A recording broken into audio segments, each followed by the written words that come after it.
Seigneur, me prosterné devant, fardeau moins mais pas capable de cacher, problème moins même si t'avais caché tout est fort. Toute solitude, ton visage moi, oh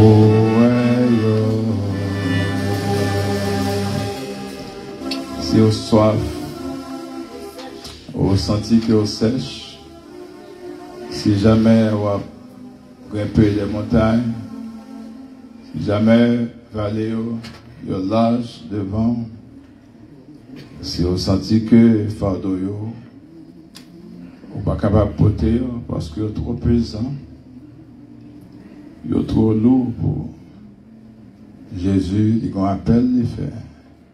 Il dit venez à moi, vous qui êtes chargés et fatigués, je vous donnerai du repos. Donc soyez bénis, frères et sœurs, soyez richement bénis. Et ce matin, nous avons lu Luc chapitre 18, les versets 18 jusqu'au verset 30. Un récit qui nous parle d'un chef, d'un jeune homme riche. C'est un récit que Matthieu a rapporté, Marc ainsi que Luc, ce que l'on appelle les évangiles synoptiques, synonymes. Donc ces trois, ils ont rapporté cette parabole. Vous savez, une parabole, c'est une forme du discours à travers lequel on voudrait dire quelque chose. Jésus, avant sa mort, il parlait en parabole. Mais après sa résurrection, selon ce que nous dit Jean, il ne parla plus en parabole. Quand il a fini de lancer une parabole, eh bien, il s'était assis avec les disciples pour donner l'explication de cette parabole. Et puis dans Luc chapitre 18, il rapportait que Jésus avait fait une rencontre avec un homme riche. Et Luc, à partir de ses recherches, il a ajouté quelque chose que Matthieu et Marc n'avaient pas dit. Matthieu et Marc ont parlé d'un jeune homme riche. Mais Luc, il donne une précision, et cette précision est importante pour nous ce matin. Parce que Luc, lui, il dit un chef. Donc, il n'était pas seulement riche, mais il était un chef. Il s'inquiéta de sa vie éternelle. Est-ce qu'on peut se déplacer avec, s'il vous plaît? Il avait des inquiétudes par rapport à son salut, par rapport à la vie éternelle. Il était venu interroger Jésus. Déplacez à Timon avant nous, s'il vous plaît. Il était venu interroger Jésus pour lui poser cette question. Que dois-je faire pour hériter la vie éternelle? Que dois-je faire?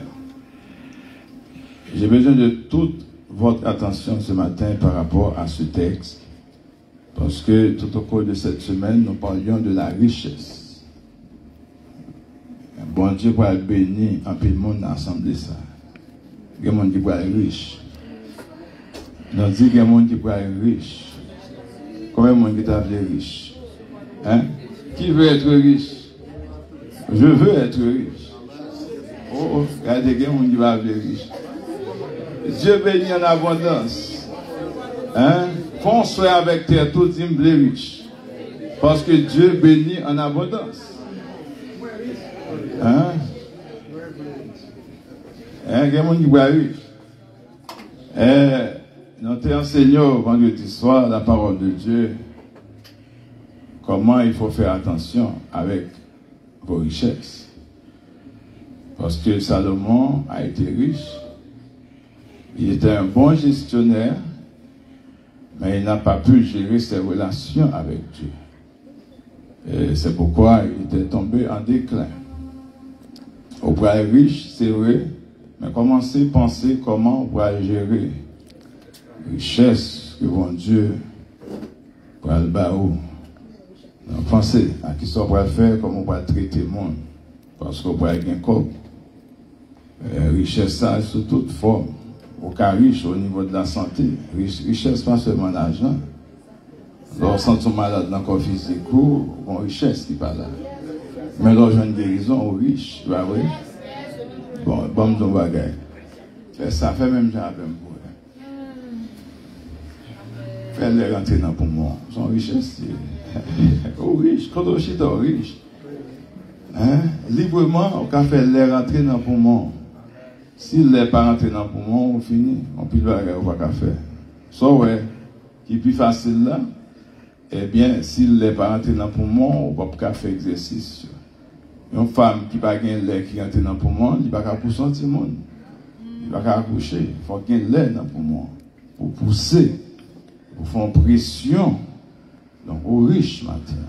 Là, on dit, je suis riche. Je suis comblé. C'est ça, il faut croire et il faut accepter. Jésus n'a jamais prêché contre la richesse, mais Jésus a prêché concernant la gestion de la richesse. Donc, les roues attachés de manière excessive à vos biens, il peut entraîner l'orgueil, il peut entraîner des difficultés. Mais donc, gérez bien aux sources que bon Dieu baou, ou rester dans l'humilité constante. Et bien de ça, on va marcher vers Sion. Frères et sœurs, et dans ce texte, il y a deux métaphores que Jésus a utilisées. Et je voudrais attirer votre attention sur les deux métaphores que Jésus a utilisées dans ce texte. Eh bien, Jésus parlait d'un chameau qui devait passer par le tour d'une aiguille.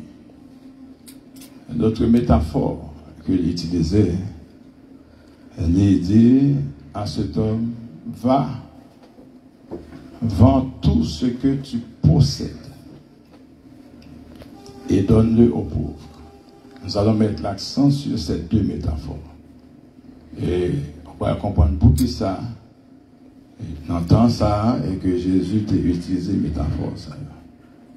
Et bien, dans la leçon ça, et on va découvrir que la grâce de Dieu, frères et sœurs, est plus forte que tout. L'importance du détachement et la récompense céleste pour ceux qui choisissent de suivre Jésus avec un cœur ouvert. La grâce de Dieu rend possible tout ce qui est impossible. Là, on dit ça matin. Moi qui crois dans la grâce là. La grâce de Dieu rend possible tout ce qui est impossible. C'est ça que grâce ça fait pour vous. Ça n'a pas de vouloir, ça n'a pas de croire, ça n'a pas de comprendre, ça n'a pas de jamais imaginer. Bon Dieu fait. À partir de là, grâce. On nous dit la grâce de Dieu en Jésus-Christ. Eh bien, cette parabole que nous trouvons dans Luc chapitre 18, aussi bien dans Marc 10 et Matthieu 19, nous avons choisi Luc 18 et l'approche de Luc parce que lui, il parle le chef. Donc, c'est pour te dire, ce n'était pas n'importe qui était en présence de Jésus. C'était un chef. Pour comprendre la signification de ces deux métaphores que Jésus a utilisées, eh bien, il faut se mettre dans le temps où Jésus vivait. Donc, c'est important de considérer le contexte culturel et religieux de l'époque. Parce qu'au 1er siècle, la société dans laquelle Jésus enseignait était fortement influencée par le judaïsme et par diverses pratiques culturelles romaines.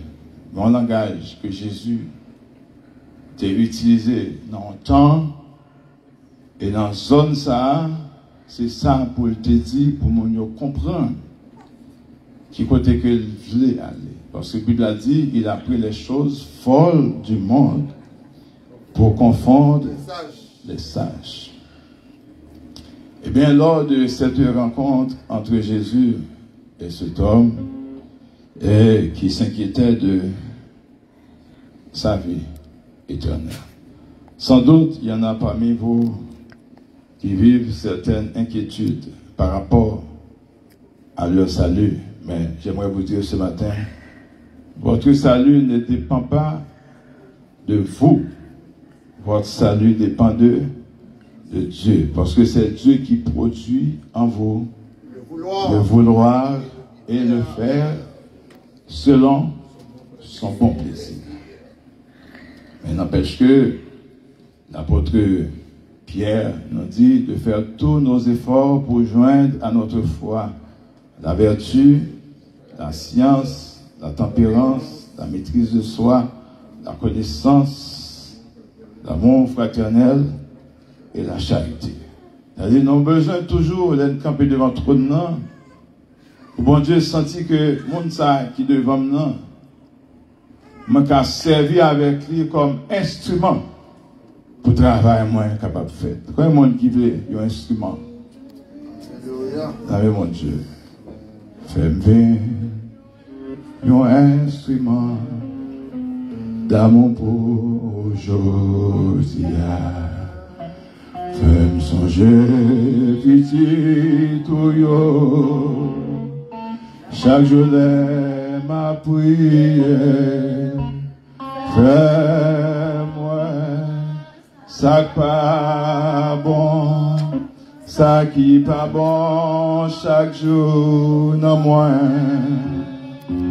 Seigneur, fais-moi un instrument d'amour. Eh bien, cet homme est venu vers Jésus. Que dois-je faire pour avoir la vie éternelle? Remarquez bien la question. Que dois-je? C'est comme s'il t'a dit, Jésus, qui ça moi-même pour me faire? Pour me vivre éternellement. Qui ça pour me faire? Pour me capable? Pas jamais mourir. Qui ça pour me faire? Qui ça pour moi-même me faire? On doit faire tout effort, vraiment. Mais si vous avez le Saint-Esprit qui a travaillé en haut, tout effort, enfin. On doit faire tout effort. Il y a des efforts faits, c'est pour le monde, car ouais, qu'on fait effort. Mais laissez cœur, qu'on baille bon Dieu tout entier. La brigade des cœurs, on va dire, saute-moi, ô Dieu, et connais mon cœur, éprouve-moi. Et connais mes pensées. Regarde, cher Seigneur, si je suis sur une mauvaise voie et conduis-moi sur la voie de l'éternité. Nous allons mettre ce texte dans son contexte culturel, dans son contexte historique. Pourquoi Jésus a-t-il parlé de chameaux passant par le trou d'une aiguille. Eh bien, c'est une métaphore qui évoquait une image extrêmement difficile, voire impossible. Est-ce que mon argent un chameau? Pas un chameau à Haïti, mais au cas où un chameau dans la télévision. Qui est-ce qui déjà a un chameau? Qui possède? Est-ce qu'il y a un monde qui peut servir avec aiguille? Au contraire, Jésus aiguille. Donc Jésus dit, eh bien, il y a un chameau capable de passer dans les aiguilles. On côté même, après 40, pour filer dans l'aiguille avec un fil, c'est difficile. Avant 40, oui, mais après 40, c'est difficile pour filer dans l'aiguille. Mais Jésus pourrait dire, chameau, mais c'est comme mais c'est tête. Ça a son métaphore. Jésus prend exemple ça pour pas montrer, non? Comment on pile bagaille avec Dieu par nous, c'est impossible. Mais rien n'est impossible à Dieu. On nous dit ça, rien n'est impossible à Dieu. Jésus demanda à cet homme qui a appliqué tous les commandements qui se trouvaient dans la deuxième table. Il y avait 2 tables de loi. Sur la première table, Dieu avait écrit 4 lois qui traitaient ses relations avec les hommes. Sur la deuxième table, Dieu écrivait 6 lois. Et ces lois traitent les relations humaines, relations monde avec monde. Donc, les Jésus, pour expliquer, monsieur, l'importance du salut, eh bien, il dit, tu connais les commandements. Tu ne commettras point d'adultère. Tu ne tueras point. Tu ne déroberas point. Et tu ne diras point de faux témoignages. Honore ton père et ta mère. Tout ça, c'est dans la relation monde. Parents avec enfants. Frères avec soeurs. Subalterne avec superviseur. Les relations sociales.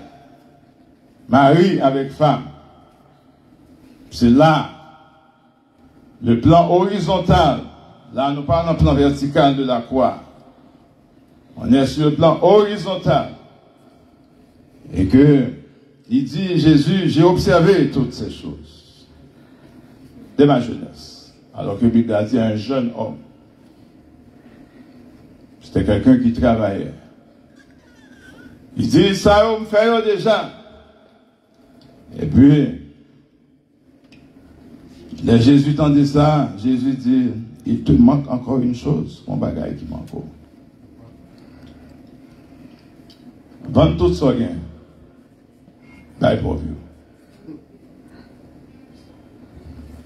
Regardez bien qui verbe qui est utilisé par Luc.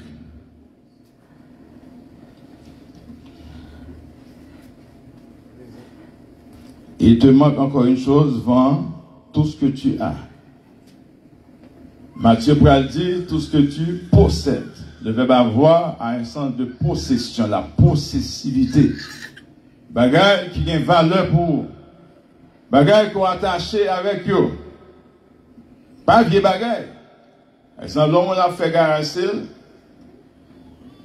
Tout ça qui est important pour lui, c'est pas eux le vend. Ils vendent des bagages que ne pas utiliser.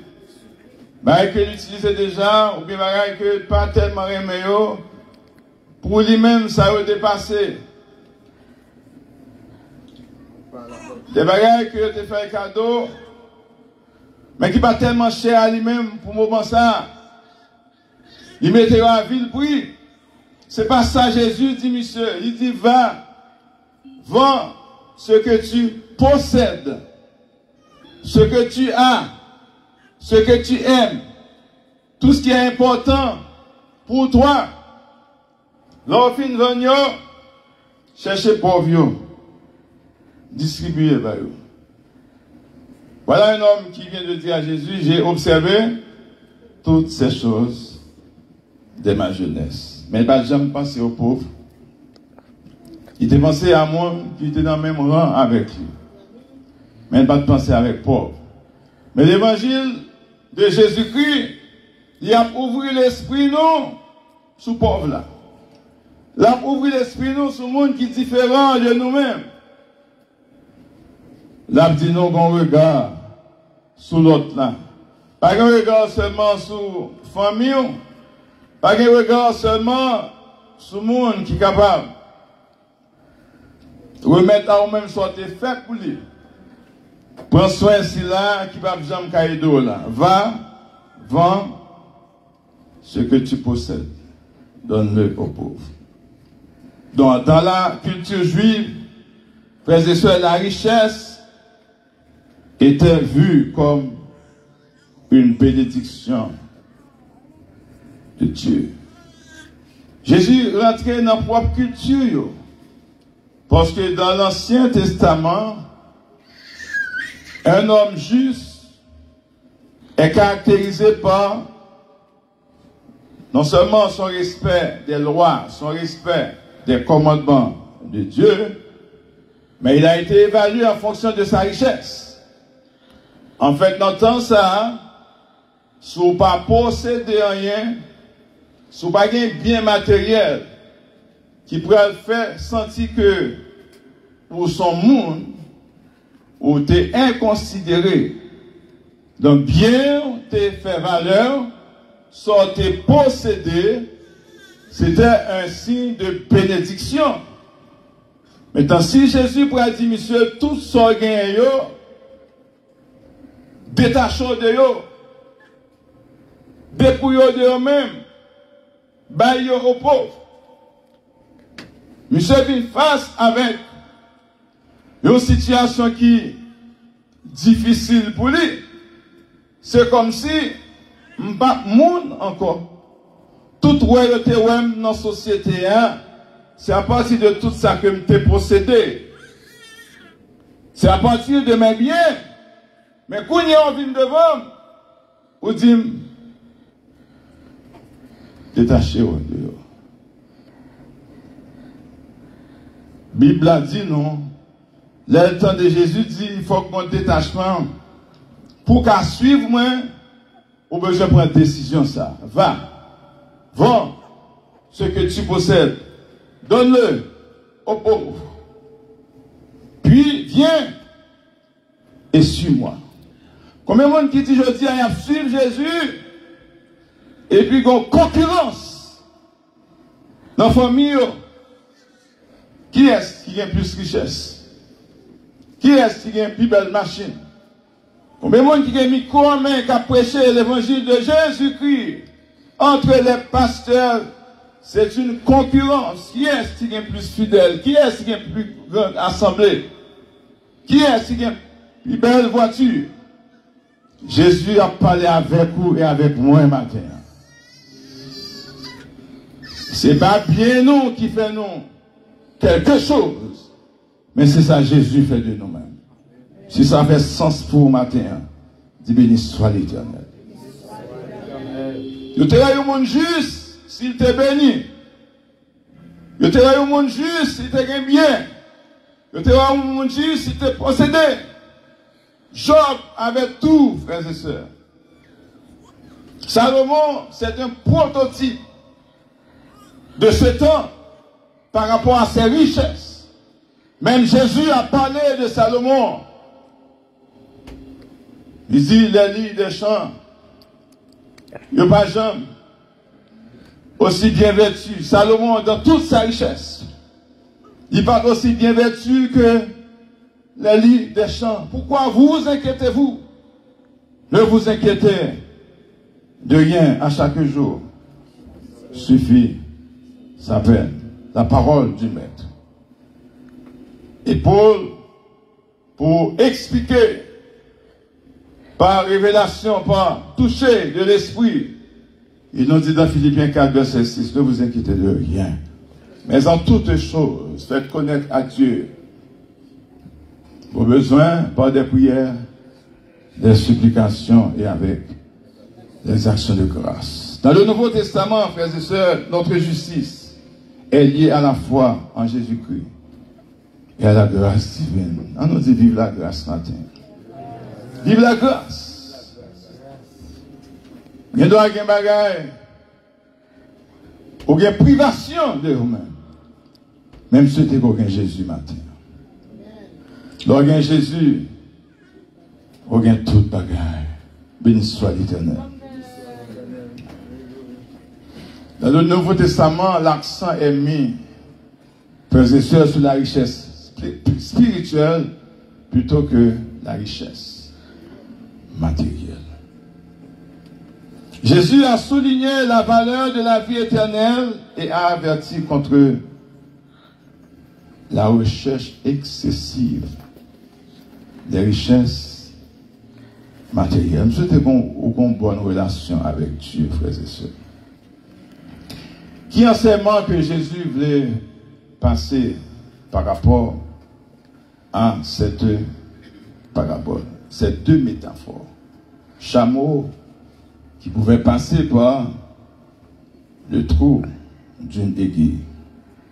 Il est plus facile à un chameau de passer par le trou d'une aiguille qu'à un riche d'entrer dans le royaume de Dieu. Donc, quand est-ce que Jésus avait dit cela? Quand est-ce que Jésus a utilisé cette métaphore? Eh bien, cette métaphore intervenait après que le jeune homme ait refusé de vendre ses biens pour suivre Jésus. Pendant entendez, pas moi-même, mais la parole de Dieu ce matin. Avec qui ça a envie d'être chaud pour servir mon Dieu? Qui ça qui empêche de servir bon Dieu comme il faut? Il doit, c'est pas bien, maison, voiture. Il doit, c'est l'autre bagaille qui empêche de servir bon Dieu. Diplôme est important parce qu'on souffre pour gagner. Mais connaissance, on va de servir avec elle pour abaisser personne. Au béni, c'est vrai, mais pas utiliser position financière pour humilier l'autre monde. Jésus, il ne parle pas de ça. Eh bien, cette métaphore souligne la difficulté pour ceux qui sont attachés aux richesses matérielles d'entrer dans le royaume des cieux. Jésus n'a jamais dit un riche n'entrera pas dans le royaume de Dieu. Il dit difficile. Toute difficulté, c'est le bail. Ça nous gagne, ça nous possède, nous avons autre valeur. On nous minimiser ce qui est matériel pour nous valoriser tout ce qui est spirituel. Est-ce que ça c'est un bon exercice? On nous détruit la chair, la canon, pour l'esprit capable de grandir. Levez-moi, faire bon Dieu sentir que vous reconnaissons. Matin pour sa parole. Chers amis, comment un chameau peut-il passer par le trou d'une aiguille? Comment cela peut-il se faire?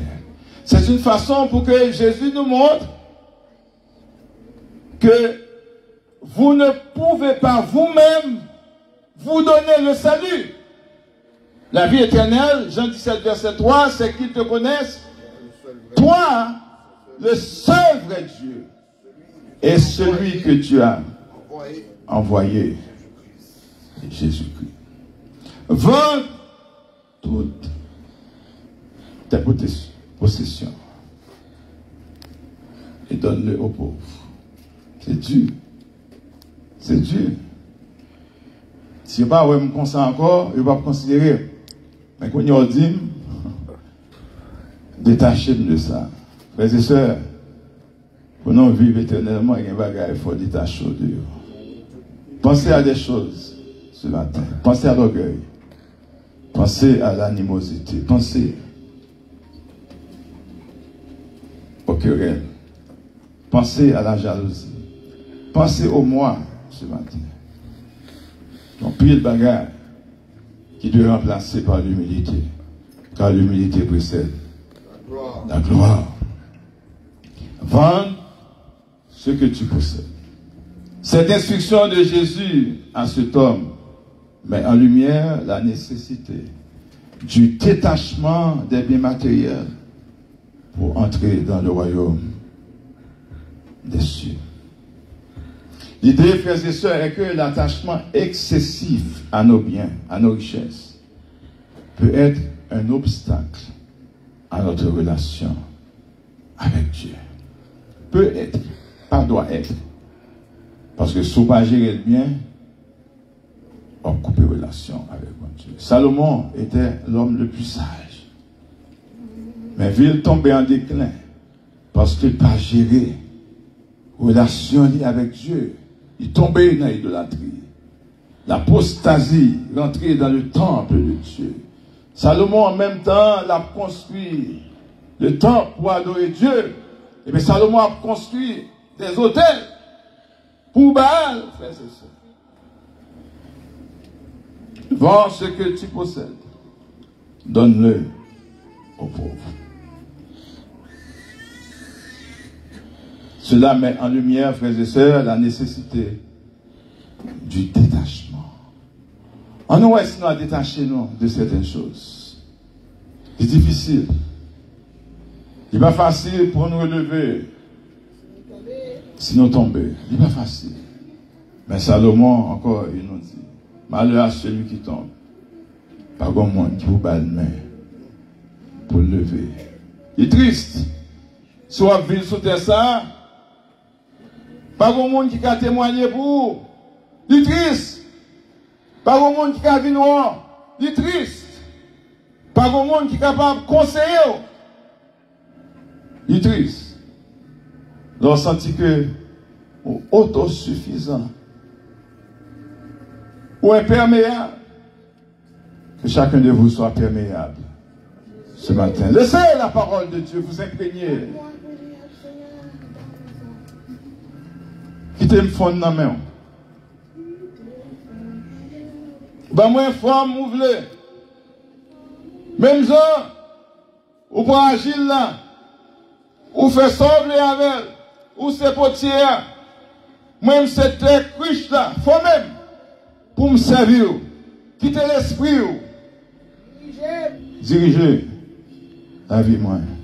Frères et sœurs, l'importance du détachement et la récompense céleste pour ceux qui choisissent de suivre Jésus avec un cœur sincère, un cœur ouvert.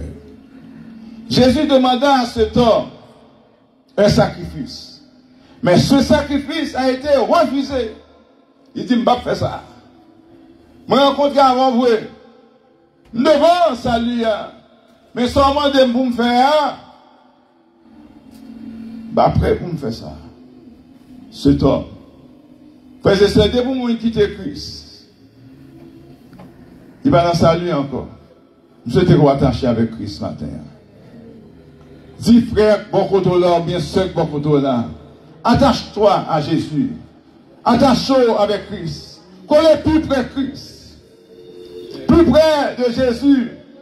C'est la vie, mais plus loin de Jésus, c'est la mort. Cet homme a refusé de faire ce sacrifice.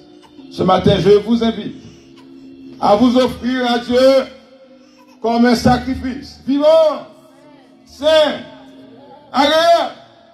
Cet homme ne voulait pas s'offrir comme un sacrifice vivant parce qu'il ne voulait pas se détacher de ce qu'il aimait. Bagage ça a été pour trop place dans la ville. Frères et sœurs, on est bénis ce matin.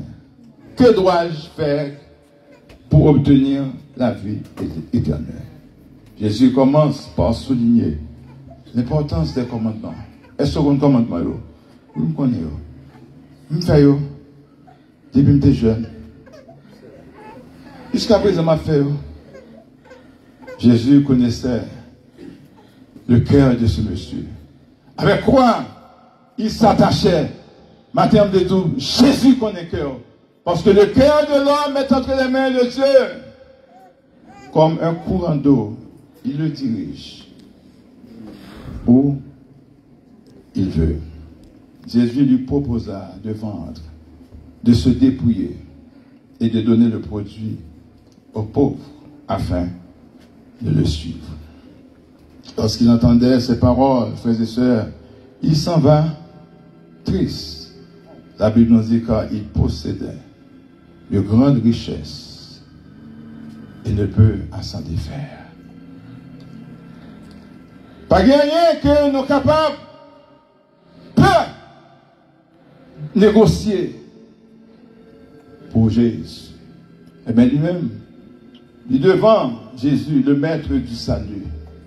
Pourtant, il virait tout triste. Frères et sœurs,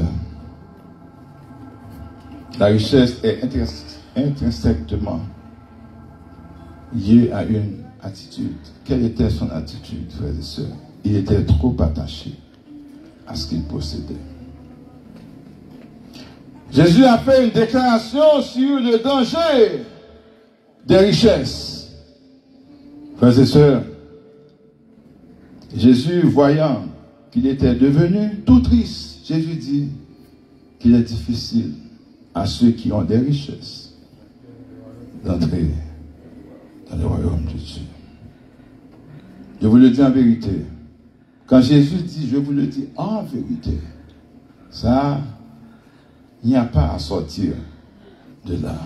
Je vous le dis encore, il est plus facile à un chameau de passer par le trou d'une aiguille qu'à un riche d'entrer dans le royaume de Dieu. Cette métaphore frappante souligne les défis auxquels sont confrontés les riches lorsqu'il s'agit de dépasser leur attachement aux biens matériels pour vivre avec Jésus. Comment il t'a toujours été devant le trône et puis même à balancer. Adoration, son parfum de bonheur pour Christ. C'est une nourriture pour Jésus. Mais cet homme ne pouvait pas offrir cette adoration. Parce que quel démarré, frère, c'est 10 fois sœur, démarré cœur. Là, il y a des gens qui n'ont cœur là. Là, il y a des gens qui sont prisonniers. On est fâché avec lui, réconcilié avec lui. Libérer les captifs. C'est un débrouillement. C'est un dépassement. On nous dépasse en pile bagaille que société mettez-nous là-dedans. Parlons-nous, t'es bon nous. Une forme d'éducation qui te montre nous pour humilier l'autre, pour rabaisser l'autre. Nous grandir là-dedans, nous lever là-dedans. Nous sentons toujours supérieurs avec l'autre là. Mais Jésus vient dire nos matins, frères et sœurs, on pas supérieur avec l'autre. Tout ça qu'il faut qu'on fasse un t-shirt, c'est parce qu'on a respiré. Le jour où suspend respirer encore, pas de la vie encore. Quel que soit ça que tu possédé, quel que soit tout ton te prend, pour te construire une richesse, tout ton te prend pour te mettre une stabilité, tout ton te prend pour te souffrir. C'est vrai. Mais je dis, on peut aller. Avec quoi? Avec qui ça on va aller? Faites des bourses pour le ciel, frères et sœurs. Bien compter vos jours. La prière de Moïse. Enseigne-nous. Enseigne-nous à bien compter nos jours. Afin que nous appliquions notre cœur à la sagesse. C'est le message de ce matin. Appliquez votre cœur à la sagesse. C'est ce que cet homme ne pouvait pas faire. Il ne pouvait pas passer de cette relation horizontale et pour aller vers cette relation verticale entre Dieu et nous.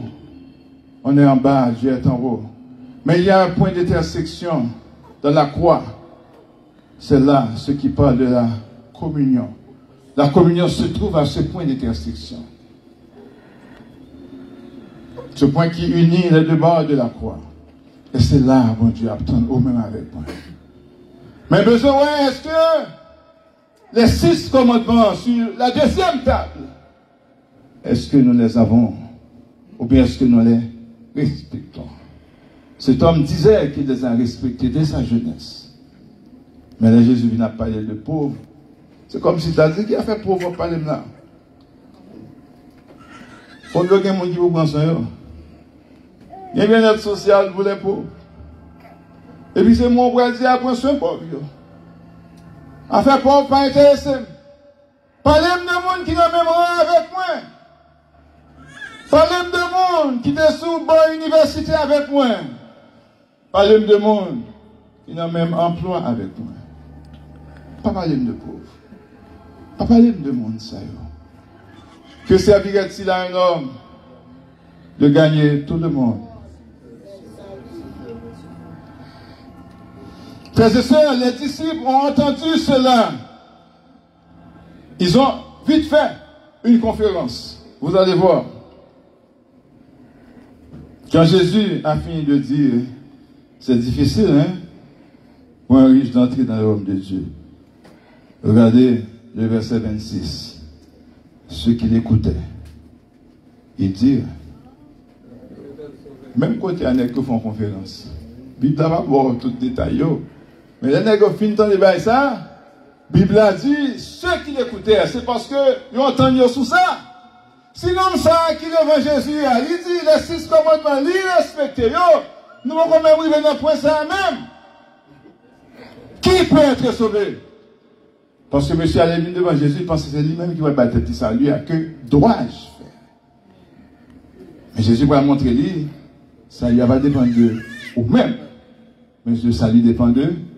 Que dois-je faire? Ce n'est pas qu'est-ce que vous pouvez faire, mais qu'est-ce que vous pouvez faire avec la présence de Dieu en vous. Qui sont faits avec l'Esprit de Dieu, non même. Ce n'est pas qui sont faits avec fausse peur. Qui sont faits avec le message qu'on recevoir. Comment utiliser la parole? Comment utiliser le Saint-Esprit de Dieu en vous, Christ en vous? Espérance de la gloire. Jésus peut traiter le problème, non? Jésus dit, qui est-ce qui t'a sauvé? Jésus répond, regardez mes sœurs, pour pas dire me dit. Monde qui pense au cabaye salut. Regardez verset, ce qui est impossible aux hommes est impossible. Est possible à Dieu. Ça, l'homme pas qu'à faire, mais Jésus qu'a fait. On nous dit vive la grâce. Ça, la loi pas qu'à faire, béni soit l'Éternel. La grâce de Dieu, source de notre salut, peut le faire. C'est complexe pour les disciples. Jésus clarifie une fois pour toutes leurs pensées. Les hommes ne peuvent pas, mais Dieu le peut. Ça m'a ou pas qu'à faire, Jésus qu'a fait. Ça m'a Adam ou pas qu'à faire, Jésus qu'a fait. Ça gouvernement pas qu'à faire, Jésus qu'a fait. Ça petit ou pas qu'à faire pour vous, Jésus qu'a fait. Ça parole pas qu'à faire pour vous, Jésus qu'a fait. Ça médicament pas qu'à faire pour vous, Jésus capable de faire. Aux hommes, cela est impossible. Mais à Dieu, tout est possible. La grâce de Dieu est suffisante pour permettre même à ceux qui sont riches de trouver le chemin du salut. Ce n'est pas la richesse ça qu'il faut pas entrer dans l'éternité, mais c'est la façon qu'on gère la richesse. On nous dit, je gérer bien tout ça, bon Dieu, bon moi. Moi, je veux faire une bonne gestion de ça que bon Dieu, bon moi. La réponse de Jésus, frères et sœurs, concernant le royaume de Dieu. Regardez. Pierre dit alors, nous avons tout quitté. Et nous avons suivi. Vous êtes jeunes, nous avons pêché poisson, qui t'a rapporté nous l'argent. Nous quittons pêcher poisson. Nous suivons. Vous êtes jeunes, nous avons goumé dans le bac cabou, et qui est-ce qui a pris plus de poisson avant? Nous quittons question ça. Pour nous suivre. Nous quittons le commerce pour nous suivre. Monsieur Sayo, ce n'est pas seulement comme messieurs ont quitté. Les messieurs ont joint Jésus, ils ont abandonné les parents, ils ont abandonné les familles, ils ont attaché juste avec Jésus. C'est pourquoi Pierre dit, Seigneur, mais nous devons là. Nous avons tout quitté. Et nous t'avons suivi. Mais Jésus va la réponse dans le verset 29. Je vous le dis, en vérité. Lisez le verset 29. Il n'est personne qui, ayant quitté, à cause du royaume de Dieu, 1, sa maison, 2, sa femme, 3, ses enfants, 4, ses parents, ou ses frères et sœurs, ne reçoivent beaucoup plus dans ce siècle et dans le siècle à venir. La vie éternelle. La vie éternelle. On dit la vie éternelle matin. La vie éternelle, c'est la récompense du sacrifice consenti pour le royaume de Dieu. Jésus répond à la question de Pierre. Il répond à nos questions ce matin. Jésus a renforcé l'idée du sacrifice pour le royaume de Dieu et la récompense accordée à ceux qui le suivent avec un cœur sincère. Combien de monde qui veut suivre Jésus? Pas avec tête, mais avec cœur. Par contre, vous comprenez ça? Pas avec tête, mais avec cœur. L'homme rien moi avec tête. Eh bien, n'importe quelle relation. Derrière moi avec cœur, quelle que soit la difficulté qui gagne, la prière est attachée à vous, parce que c'est cœur qui est attaché avec vous. Frères et sœurs, eh bien, ce récit souligne pour nous la perspective éternelle du sacrifice et la générosité de Dieu envers ceux qui choisissent de le suivre avec sincérité. Pas bluffer le monde dans l'évangile. Si vous doit servir bon Dieu, servir. Vous devez adorer, adorer. Vous devez louer, louer. Dans une église, ce n'est pas l'heure pour regarder comment il est habillé. Ce n'est pas mon nom, tu veux louer. Nous avons fait ce social là après. Maintenant, son temps pour nous, bon Dieu, toute louange. L'importance du détachement, frères et sœurs, et la récompense céleste pour ceux qui choisissent de suivre Jésus avec un cœur sincère. Que Dieu vous bénisse abondamment. Un jeune placement, ça bon Dieu à faire. Organisez-vous, suivez le Christ. Il y a un détachement, il y a un dépouillement. Il y a un abandon, frères et sœurs. Abandonner certaines choses pour suivre Jésus. Nous sommes contents que le Seigneur t'ait parlé avec chacun de nous matin. Combien de monde que bon Dieu parlait avec le matin? Levez-moi si bon Dieu parlait avec vous. Si vous avez trouvé quelque chose dans ce message, rendez gloire à Dieu. Il y a toute forme de richesse. Mais comment allez-vous gérer vos richesses? Dieu.